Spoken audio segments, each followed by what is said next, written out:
When we return to our planet, the High Court may well sentence you to torture.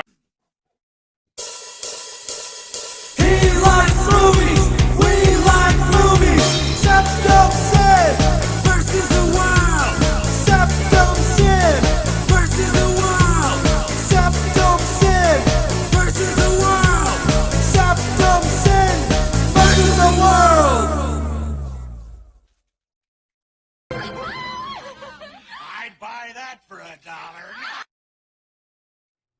Greetings! You're watching SeptumSin versus the world. I'm SeptumSin. I'm here with Kotobuki Jake. Hi. And we're here to show you what they got. Sure. If you're wondering about things, and let me pause for just a moment. Just positioning the microphone a moment. Mm-hmm. If you might, right now I'm trying to film something for a later project, and the background's going to be like this until it's done, because I had to move a shelf, as you can see. That's not supposed to be like that. No. Oh well, any case, so it's going to be a mess for a little bit, but just bear with us. Mm-hmm. We have a decent... But now you have Food Wars right behind you, so Yes. that everyone can look at it the whole time. an awesome set it is. Yes. Any case, we have a lot to bring to you, so why don't we go ahead and roll that beautiful movie footage right now.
So you go ahead and lead us off, because you got one more than I do.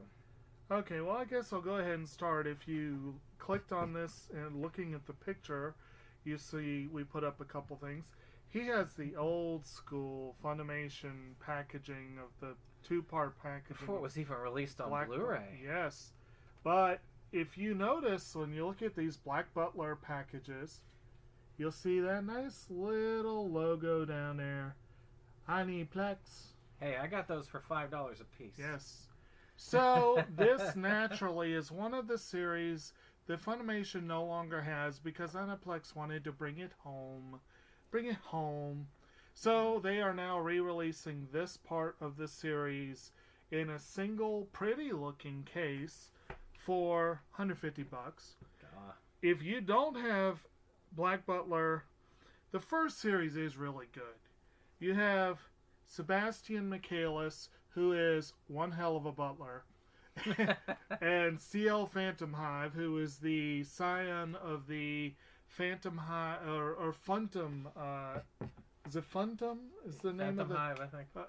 Like the company that yeah. he. Basically, he made a compact with this demon, Sebastian.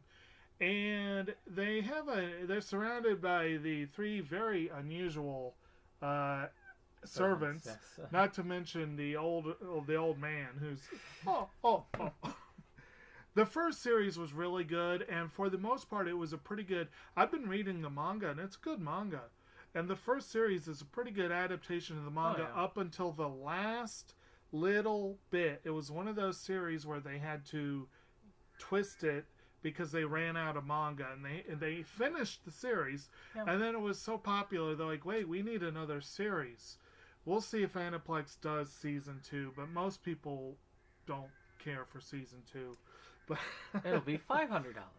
And we'll see how long Funimation is able to continue releasing the new ones before they get reclaimed. Right now the OVAs in the movie are out, and they're pretty cool. And like I say, so far the movie is Book of the Atlantic, right? Yeah, so far it's season 1 and the movies. That's all I really need in the series so far.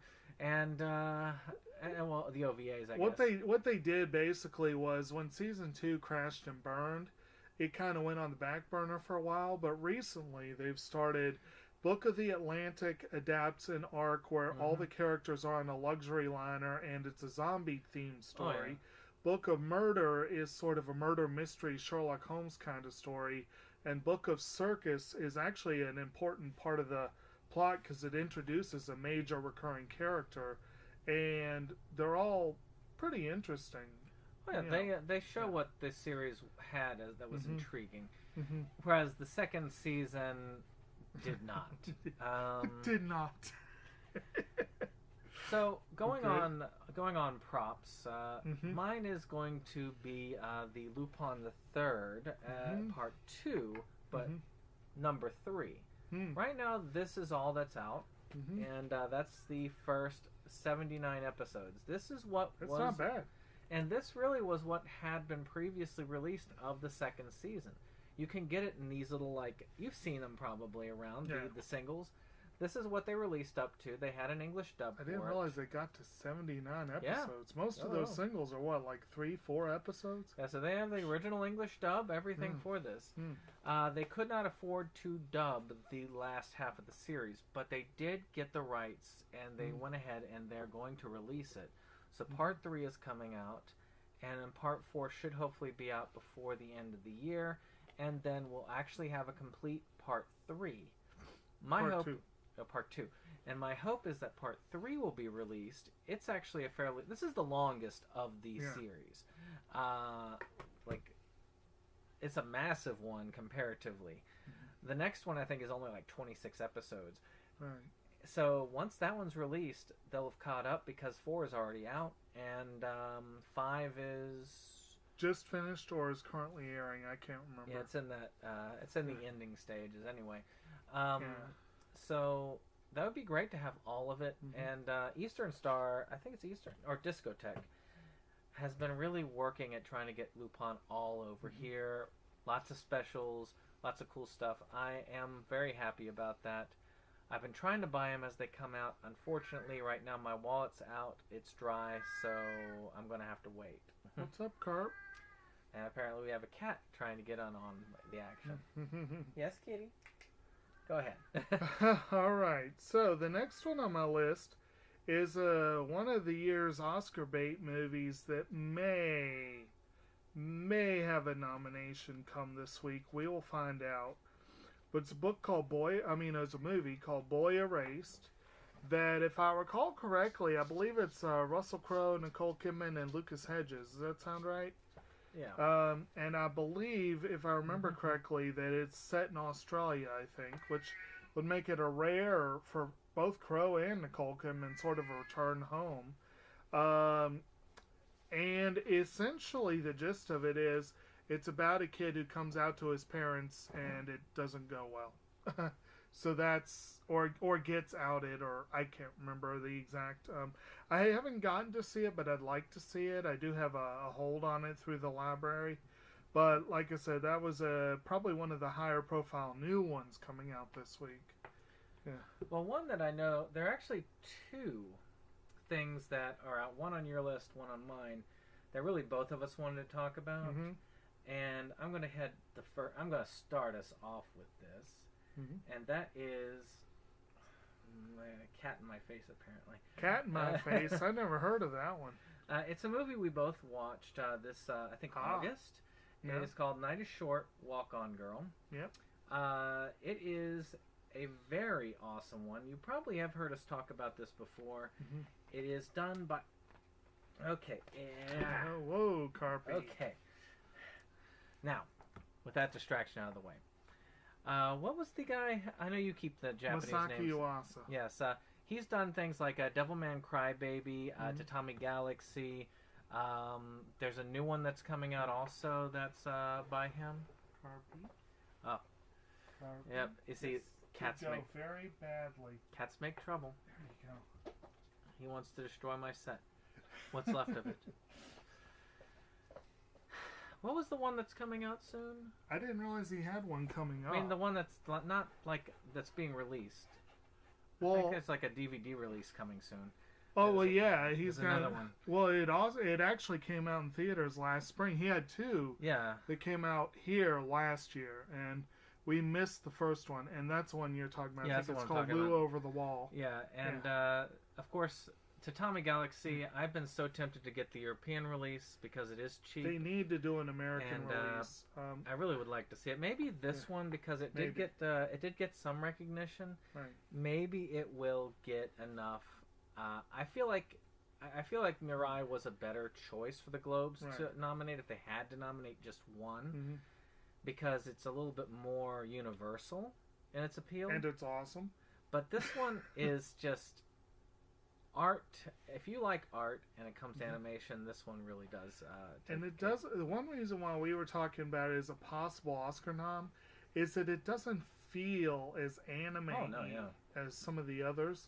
Now, on the note of Tatami Galaxy, the film is the same universe as Tatami Galaxy. It features a lot of the same characters, but most of them, it's like the focus is shifted, and the central characters are not from Tatami Galaxy, but the supporting cast, a lot of them are. So I need to see that show. I'd like to, but one of those days. Yeah. Hopefully it'll get an American release. When I get money again, I probably will go ahead and get because it's only $40 if you can get the UK release. But there is no American release, right? I know there is no American release of Tatami Galaxy. But now that I have an all-region player, I can get an official release and not pay an arm and a leg. I have thought about that for March Comes Like a Lion because it's a lot cheaper in Europe. Well, speaking of freakishly long franchises that you go and pay an arm and a leg to get the whole thing, we have a release this week of season 11 of Doctor Who, which if you're a big fan, I guess there's Doctor Who fans and people who are not Doctor Who fans, and the people who just haven't wanted to tackle such a behemoth. And I'm in the last category. I want to see the show, but it's such a behemoth. But notably, season 11 was the one that brought in a female Doctor Who, and a lot of people were excited about that. Yeah. And one of the most watched premieres of any Doctor Who in history. Right. Which probably puts it high in the running for television, period. Yeah. But all right. I mean, I did have something to say on it. It's kind of weird because it is very well watched and very high rated, but you really have three groups of people, and that puts it in a similar vein to, actually, oddly enough, puts it in a similar vein to the, I think, the reboot of Ghostbusters, which is, there is a group of people that say it is the greatest thing ever, and she is the greatest doctor ever. Don't say anything bad about this. This is the worst one ever. And usually the people who are saying it's the best and the worst, I feel like they both have alternative reasoning. But the vast majority of people I've heard from have said that it's excellently acted. The main actress in it does an excellent job, but the writing just isn't that captivating. So it's like it's not the best written Doctor Who, but it is a well-acted Doctor Who. That's the one I'm more inclined to believe. Because whenever you put politics into something and make something a political statement, and I don't think it was meant to be a political statement, but it became a political statement, much like Ghostbusters. And Nerd Rage ends up basically provoking, well, one reaction sparks an equal but opposite reaction. And there you go. There you go. So, moving on. I wanted to make sure I put that out because it is one I've been studying, even though I've never watched an episode of Doctor Who. And it's not because Same thing. It's like I want to. And it's not because there's a woman in the lead that I'm not watching it. It's because I have no clue where to start because it's such a large universe. Yeah. And not all of it is readily available. No. I mean, some of it is. I really want to start the beginning of a series if I do something like that. There's just a part of me that likes that, and you really can't do that. Yeah. So if anyone's listening that's involved with releasing Doctor Who, we want a nice, neat, tidy set. I mean, yeah, it costs an arm and a leg, but if I know what if it's all laid out for me and I don't have to do any work, all right. Hey, if you get it on 4K, you could get lots of season episodes on a disc. I mean, just thoughts about it. Yeah. Any case, one of the other ones, there was a movie called The Death of Superman. Not that one, but there was another one about the death of Superman that came out recently. It was animated, and this one did a little bit better. It was a little bit truer to the comics from what I've heard. I actually own it. I got it Black Friday cheap. And I've heard good things. Now, this one is a follow-up called Reign of the Superman, which followed this up to where Superman died, and then these 4 mysterious Supermen just started appearing in his place. There was the clone, or the kid Superman, the new Superboy, and he was all cool. He had the leather jacket and like the little circular sunglasses. And you had you had Steel, which had a terrible movie, by the way. But he was. Did Shaq reprise his role? He was the Iron Man, essentially, of the DC universe. And you had, or Steel Man, I guess. Yeah. Then you had the Iron Giant. You had the Eradicator Superman, or they called him Visor Superman then, and he was the Punisher style Superman. Then you had the one that appeared to be almost the closest to the legit, which was the Cyborg Superman. I was huge. This is the story. This one and the death of the Green Lantern Corps when Hal Jordan went berserk, which was sparked by this, by the way, the Reign of the Superman story. These were the things that got me into comics. The death of Superman chiefly because that came first. I started collecting around the time that I heard that this was going to be the end. I still do have the black bag copy of the Death of Superman and the little white bag copy of the Superman Resurrection story. And it came in 3 parts. You had the one where they're fighting Doomsday, which ends, and Doomsday basically kicking the crap out of the Justice League, and then eventually killing Superman. Spoilers. Then you had, because Death of Superman did not give it away. Yeah, I know. Then you had the Funeral for a Friend, which was just a Superman funeral and people's reactions to it.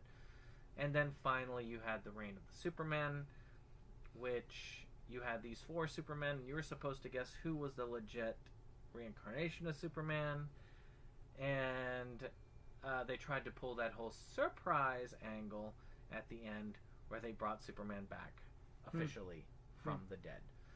And of course that sparked the death of all the Green Lanterns, and my favorite Green Lantern, Kyle Reiner, which should have been the one that they did for the film. Kyle Reindeer. But in any case, I look forward to seeing it, hopefully when it goes on sale on Black Friday. Good times. But again, I do look forward to it. DC has a very good animated universe. Generally, yes. Alright. Alright. Speaking of animated, we have some interesting... We've already talked about a couple of the long-running anime this week.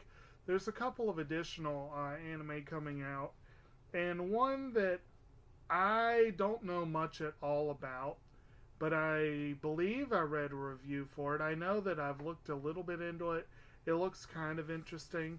There's a war set dramedy, something. I think it's a drama called Girls Last Tour.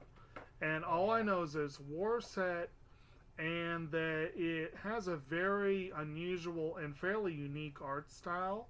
And it caught my attention partly because the visual aesthetic was so different. I don't know much about it, but it looks interesting. It looks like the limited edition set's going to be pretty nice. I'll have to have it on my radar. Probably if I see a deal during the holidays, sort of thing. I've been wanting to get into. I've been wanting to see that one. It looks really cool. Yep. Well, my final is a remake. We always seem to have at least we always seem to have a remake or a re-release or something in this. But this time it is the new Suspiria. Now, the original Suspiria, I think it was D'Argento? Was that right? Who did that one? And again, it's supposed to be a horror classic. I have yet to see it, but everybody tells me I need to. I've seen Deep Red, was it? We covered that on the show, I believe. Yeah, I think that was one of the episodes I had to miss. No, you were there for it. No, not for Deep Red. What? Okay, what was the one? Oh, Boy Omega was the one that you were there for. Yeah, never mind. Sadly. But it's all in that same style of film. Boy Omega was not by that one, but Deep Red was. Deep Red was much better than Boy Omega. So Suspiria was Argento? Did I? I think Suspiria is Argento. Not the new one. No, not the new one. But it's in that same Italian horror type cinema. And again, I look forward to seeing the original. Everybody tells me to. So I will eventually. Once I'm done with rearranging my set again. Yep, good times. Have they done that on the show already, like back in the day, or is that still on the? I forget. I know Suspiria. I think they did. I know it was discussed. Inside Movies Galore. Yeah. Just in case you wanted to check it out. Awesome discussions. And a new feature I have on our channel. I have a playlist of every episode for Inside Movies Galore that we have been involved with. Either myself, him, or both of us. And we're hoping on Tuesday to get together and do a talk on that show about Kagemusha. On one of the other shows that is on that channel, yes. And we're also talking about The Shining by Kubrick this week. Yes. And after watching Room 247...